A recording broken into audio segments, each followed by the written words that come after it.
Very very important problem. 22-এরটা কি বলেছে? X plus sine x divided by 1 plus cos x dx. দেখো এইখানে তুমি লিয়েট রুলটা অ্যাপ্লাই করবে কি করে? তোমার এখানে তো অ্যালজেব্রা ট্রিগনোমেট্রি সব মিলেমিশে খিচুড়ি হয়ে আছে, তাই তো? তাহলে এই জায়গাটায় কিন্তু লিয়েট রুলটা অ্যাপ্লাই করার আগে একটু অ্যারেঞ্জ করে নাও। দেখো তো এইটাকে কি এইভাবে লেখা যায়? X divided by 1 plus cos x plus sine x divided by 1 plus cos x. কেন দেখো এইটাকে জেড যদি ধরি আমি, তাহলে এখানে তোমার মনে হবে স্যার এটাকে ডিফারেন্সিয়েট করলে, সরি ডিফারেন্সিয়াল নিলে এক্সটা 1 আসবে, সাইন এক্সটা কস এক্স আসবে, কিন্তু এটা তো ডিনোমিনেটারে মানে হরে আসবে, তাহলে আমাদের খুব একটা লাভ হবে না। তাহলে এটাকে একটু স্প্লিট করে দেখি, আলাদা করে দেখি কিছু করা যায় কিনা। ঠিক আছে, তো দেখো এইটাকে আমরা কীভাবে লিখতে পারি? আচ্ছা এক্স, আচ্ছা এইটা কত হবে?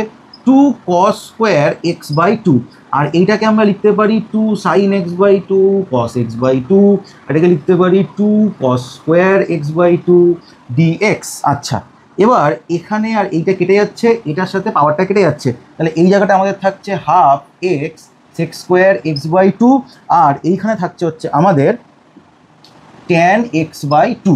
ঠিক আছে, আর পুরোটা ডিএক্স। এবার দেখো এটাকে আমরা লিখতে পারি half x sec square x by 2 dx plus tan x by 2 dx. এবার আমি একটা কথা বলি, দেখো এটাকে তো বাই পার্টসে দরকার নেই, তো ফর্মুলাই আছে তোমাদের, কিন্তু এটাকে বাই পার্টসে দরকার আছে। একটা কাজ করে এটাকে বাই পার্টস করো, দেখো তো কি হয়।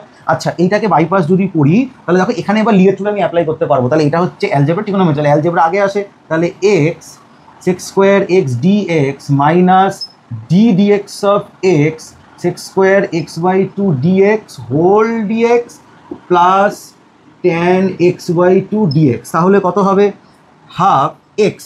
আচ্ছা এইটা একটা জিনিস মনে রাখবে, আমি কিন্তু আগেও বলেছি, শুধু সেক্স স্কোয়ার এক্স থাকে সেটা তোমার ট্যান এক্স, ডাউট নেই, কিন্তু যদি সেক্স স্কোয়ার এম এক্স থাকে তাহলে কিন্তু tan m x by m হবে, তাই না?